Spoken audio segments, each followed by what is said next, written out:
வணக்கம். ஐந்து கரத்தனை ஆணை முகத்தனை இந்தின் இளம்பெரும்போலும் ஏற்றினேன் நந்தி மகந்தனை நாண குழந்தினை பிந்தியில் வைத்தடி போற்றுகின்றனே. ஜெய் ஸ்ரீராம். எனது ஜோதிட குருமார்களின் பொற்பாதங்களையும் எனது மானசீக ஜோதிட குருமார்களின் பொற்பாதங்களையும் எமது 18 குருமார்களின் பொற்பாதங்களையும் வணங்கி இந்த யூடியூப் வாயிலாக உங்களை சந்திப்பதில் பெருமகிழ்வடைகின்றேன். நான் சேலம் ஆத்தூர் லோகநாதன். இன்னைக்கு நாம் எடுக்கிற தலைப்பு இந்து லக்னம். இந்த இந்து லக்னம் அப்படிங்கிறது அதாவது நமக்கு ஜாதக கட்டத்தில் லக்னம் ராசி இதை பற்றி பார்த்துருப்போம். எல்லா ஜாதகத்திலும் பெரும்பாலும் அதுதான் வச்சுருப்பாங்க, அதை பற்றி பார்த்துக்கிட்டு இருப்பாங்க.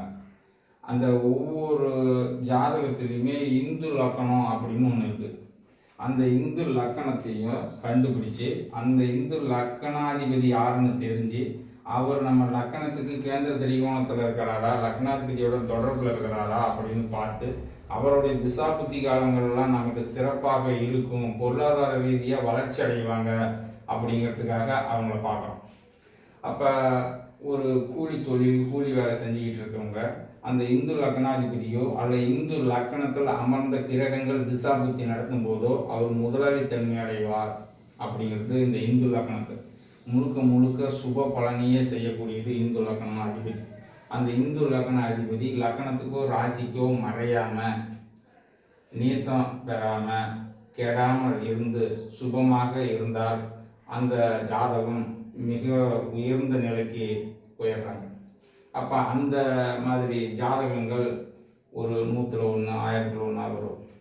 அது நம்ம குடும்பத்தில் இருக்கிற நபர்களுக்கு அது போல் இருக்க வாய்ப்புகள் உண்டு. அதனால் இந்த இந்து லக்கணத்தை காண்டு அதன்படி பின்பற்றினால் நம்ம ஒரு இந்து லக்கண திசாபுத்தி நடத்தும் போது ஒரு பொருளாதார ரீதியாக ஒரு கடனை வாங்கி ஒரு தொழிலை செஞ்சு துணிஞ்சு செய்யலாம், நஷ்டம் வராது, பெரியவளாக மாறிடுவீங்க. அப்படிங்கிறதுக்காக தான் பொருளாதாரத்துக்கோசரமே பார்க்குற ஒரே லக்னம் இந்து லக்னம். அந்த இந்து லக்னம் எப்படி காண்றது அப்படிங்கிறதுக்கு நம் முன்னோர்கள் ஜோதிட குருமார்கள்லாம் ஒரு கிரக கதிர் அப்படின்ட்டு வச்சு ஒரு அடையாளப்படுத்தி வச்சுருக்காங்க. அதை பற்றி தான் இன்றைக்கி நாங்கள் பார்க்க போகிறோம். முதல்ல பாருங்கள், நீங்கள் சூரியனுக்கு 30 கதிரும் சந்திரனுக்கு 16, செவ்வாய்க்கு 6, புதனுக்கு 8, குருவுக்கு 10, சுக்கரனுக்கு 12, சனிக்கு 1. இது என்ன அப்படின்னா இந்த கிரகத்துக்கு கொடுத்த கிரக கதிர்கள் அப்படின்னு பேர். இது கிரக கதிர்கள். இந்த கிரக கதிர்களை நாம் ஞாபகத்தில் தான் வச்சுக்கணும். ஏன்னா இந்த கிரக கதிர் கொடுத்தது எப்படி கொடுத்துருக்காங்கன்னா சூரியனுக்கு 30. இது எப்படி ஞாபகம் வச்சுக்கிறீங்கன்னா ஒரு மாதத்துக்கு 30 நாட்கள் அப்படிங்கிற மாதிரி ஒரு ஞாபகம் வச்சு சூரியனுக்கு 30. சந்திரன் ஒரு மாதத்தில் பாதி நாள் மட்டும்தான் நமக்கு அவர் தெரிவார். அதனால் 30 நாளில் பாதி 15, நம்ம அதில் பாதி 16ன்னு வச்சுக்கிறோம். இதை வச்சு அந்த கிரக கதிர் கொடுக்கல, உங்களுக்கு ஞாபகம் வச்சுக்கிறதுக்கோசரம் நான் ஷார்ட்டாக சொல்கிறேன். நம்ம கதை சொல்லி புரிய வைக்கிறதுனால இது உங்களுக்கு ஷார்ட்டாக சொல்கிறோம், அதனால் தெரிஞ்சுக்கங்க. சூரியனுக்கு 1 மாத கணக்கை வச்சுக்கோங்க. சந்திரன் ஒரு மாதத்தில் பாதி நாள் தான் தெரிவார், அதனால் அவருக்கு 16 நாளாக கணக்கு வச்சுக்கோங்க. செவ்வாய் அப்படிங்கிறவருக்கு வெறும் 6 அப்படிங்கிறத கணக்கு வச்சுக்கோங்க. செவ்வாய்க்கு 6, புதனுக்கு 8, குருவுக்கு 10, சுக்கரனுக்கு 12, சனிக்கு 1. இப்படி இந்த 7 கிரகத்துக்கும் கதிர் கொடுத்துருக்காங்க. இதில் ராகு கேதுக்களுடைய நிழல் கிரகத்துக்கு கதிர் கிடையாது. அதனால் இந்த 7 கிரகத்துக்கும் கொடுத்துருக்கிறதுல சூரியன் 30, சந்திரன் 16ங்கிறத ஞாபகம் வச்சுக்கிட்டிங்கனால அடுத்தது செவ்வாய்க்கு 6 அப்படிங்கிறது நான் வச்சு அதுக்கு அடுத்தடுத்த கிரகத்துக்கெலாம் பாருங்கள் 2 தான் ஏறிக்கிட்டு இருக்குங்க. பாருங்கள், செவ்வாய் 6னா அடுத்து வர புதனுக்கு 8, அடுத்து வர புதனுக்கு 10, அடுத்து வர சுக்கரனுக்கு 12, அதுக்கு அடுத்து வர சனிக்கு 1. ஏன்னா அவர் சனி, அதனால் அவர் 1ன்னு வச்சுக்கோ. இந்த சூரியனுக்கு 30னா சனிக்கு 1, இவர் ஆரம்பம்னா அவர் முடிவு அப்படிங்கிற மாதிரி நான் வச்சுங்க.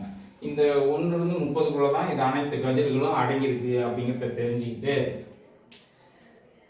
இந்த இந்த கிரகங்கள்லாம் எந்தெந்த வீட்டுக்கு அதிபதியாக இருக்கிறாங்க அப்படிங்கிறத வச்சு அந்தந்த வீட்டில் அந்தந்த கிரக கதிரை அடைவு பண்ணிருக்கோம்.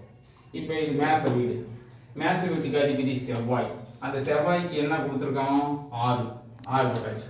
சுக்கிரன் அடுத்து ரிஷபத்துக்கு அதிபதி சுக்கிரன், சுக்கிரனுக்கு 12. அடுத்தது வந்து மிதுனத்துக்கு அதிபதி புதன், புதனுக்கு வந்து 8.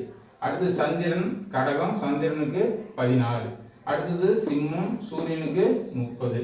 அடுத்தது வந்து புதன் 8, சுக்கிரன் 12, செவ்வாய் 6, குரு 10, சனி 1 இப்படி வந்து அடைவு பண்ணியிருக்கோம். இப்போ இதுதான் நம்ம இந்து லக்கணத்தை காண வேண்டிய கிரக கதிர்கள். இப்போ ஒரு உதாரண ஜாதகத்தை ஒன்று எடுக்கிறோம். உதாரண ஜாதகம் எதை வேணாலும் இருக்கலாம். எதையோ ஒரு ஜாதகத்தை எடுத்துக்கங்க. இப்போ ஒரு சிம்ம லக்கணத்தை வச்சுக்குவோம். சிம்ம லக்கணத்தை வச்சுக்குவோம்.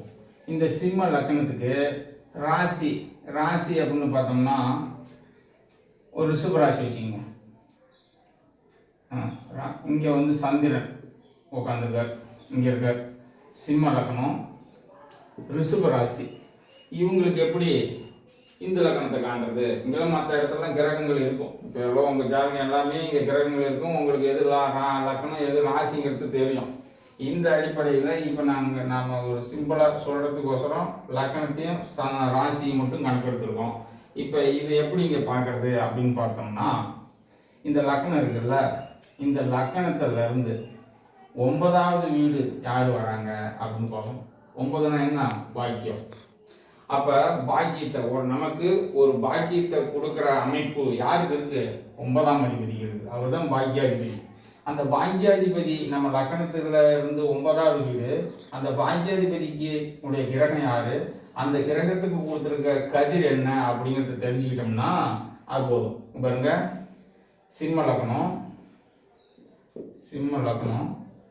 1 2 3 4 5 6 7 8 9.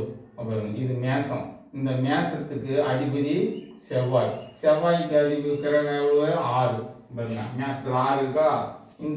இந்த சிம்ம லக்கணத்துக்கு 9ஆம் அதிபதியோடைய கிரக கதிரை நாம் எடுத்துக்கிறோம் 6.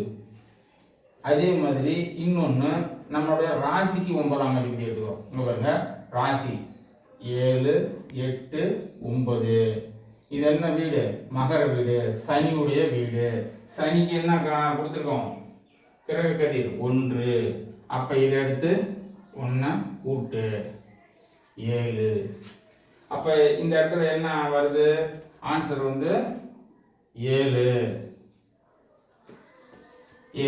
சரி, 7 அப்படிங்கிற கிரக கதிர் 2 ராசிக்கும் லக்கணத்துக்கும் இருக்க பாக்கியாதிபதியோடைய கிரக கதிர்களை கூட்டி அதை 12ஆல் வகுத்து மீதி வர்றது தான்.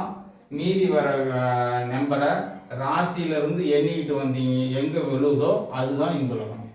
அப்போ இந்த இடத்துல வந்து இங்கே 12க்கு மேலே போயிடுச்சுன்னா, நம்ம கிரக கதிரை கூட்டி 12க்கு மேலே போனதுன்னா அதை 12ஆல் வகுத்து மீதி வரத்தை ராசியிலிருந்து எண்ணணும். ஆனால் இங்கே 12க்கு மேலே போகலை. இப்போ இங்கே எத்தனை இருக்குது? 7 இருக்குது. அப்போ 7 எங்கேருந்து எண்ணணும்? இந்த ராசியிலிருந்து எண்ணணும். இங்கே பாருங்க, ராசி 1 2 3 4 5 6 7. இங்கே பாருங்க, இதுதான் இந்து லக்கணம். எப்படி இந்த சிம்ம லக்கணத்துக்கு சிம்ம லக்கணத்துக்கு ரிஷப ராசிக்காரங்களுக்கு இப்படி இருக்கிற ஜாதகருக்கு இந்து லக்கணம் எது வரும்? விருச்சிக ராசி இந்து லக்கணமாக வரும். இப்போ இந்த இந்து லக்கணத்துனா இந்த லக்கண அதிபதிக்காரங்களுக்கு இந்த செவ்வாய் அப்படிங்கிற ஒரு திசையோ புத்தியோ அந்தரமோ வரும் காலகட்டத்தில் இவங்களுடைய பொருளாதாரம், வீடு வசதி வாய்ப்பு, நிலம், சொத்து, வண்டி, வாகனங்கள்னு அதிகபட்சமான லாபங்களை இந்த செவ்வாயோடைய திசை தரும். ஒருவேளை இந்த செவ்வாய் இங்கே வந்து வேற ஏதாவது ஒரு கிரகங்கள் அமர்ந்து அதனுடைய திசா புத்தி நடந்ததுனாலும் இந்த லக்கணாதிபதிக்கு பொருளாதார மேன்மை அடைவார் அப்படின்னு அர்த்தம். இன்னும் ஒரே ஒரு இது, இப்போ இந்த மாதிரி இது தெரிஞ்சுக்கிட்டோம். இன்னும் ஒரே ஒரு விளக்கம் மட்டும். இப்போ லக்கணம், இப்போ இன்னொரு உதாரணம் போடுறோம். ஒரு துலா லக்கணத்துக்காரங்க மேச ராசிக்காரன்னு வச்சுங்களேன், இதை கூட்டி பாருங்க. துலா லக்னம் 1 2 3 4 5 6 7 8 9. 9க்கு என்ன இருக்கு? 9வது மிதுன வீடு. மிதுன வீட்டுக்கு 8. அதே மாதிரி மேச ராசிக்கு 9வது வீடு என்ன வரும்? தனுசு வரும். இந்த தனுசுக்கு என்ன இருக்கு? 10. இப்போ 10 8 கூட்டினா 18. இது 12 ஸ்தானத்துக்கு மேலே, 12க்கு மேலே போனதுனால இது 12 வகுக்கணும். ஒரு 12 12 மீதி 6. அப்போ இங்கே மீதி என்ன வருது? 6 வருது. அப்போ இந்த 6 எங்கேருந்து எடுக்கணும்னா ராசியிலிருந்து தான் எண்ணணும். இந்த லக்கணத்தை, லக்கணத்திலிருந்து இந்த லக்கணத்தை எண்ணக்கூடாது. அப்போ ராசியிலிருந்து எண்ணும்போது மேச ராசி 1 2 3 4 5 6. இங்கே வரும். இந்த லக்கணம் எங்கே விழுவுது?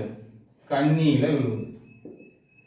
அப்போ இந்த துலா லக்கணம் மேச ராசிக்காரங்களுக்கெல்லாம் இந்த லக்னம் எது வரும்? கன்னி வரும். கன்னியுடைய அதிபதி யாரு? புதன். அந்த புதனுடைய திசா புத்தி காலத்துல இவருக்கு சிறப்பு தரும் அப்படிங்கிறதும், அந்த கன்னியில் அமர்ந்த கிரகங்கள் திசா புத்தி காலத்திலையும் சிறப்பாக பொருளாதார மாற்றம் அடைவாங்க அப்படிங்கிறதையும் சொல்லி, இந்த இந்து லக்கணத்துல, இந்த இந்து லக்கணம் எந்தெந்த இடத்துல அமர்ந்தால் அந்த லக்னாதிபதிகளோட எப்படி எப்படி இருந்தால் என்னென்ன பலன் அப்படிங்கிறத மற்றொரு வீடியோவில் பார்ப்போம். இப்போ இந்து லக்கணத்தை எப்படி உங்கள் ஜாதகத்தில் கண்டுபிடிக்கிறது அப்படிங்கிறத ஷார்ட்டாக சொல்லிக்கிட்டு இருக்கோம். அடுத்த வீடியோவில் சந்திப்போம். வணக்கம்.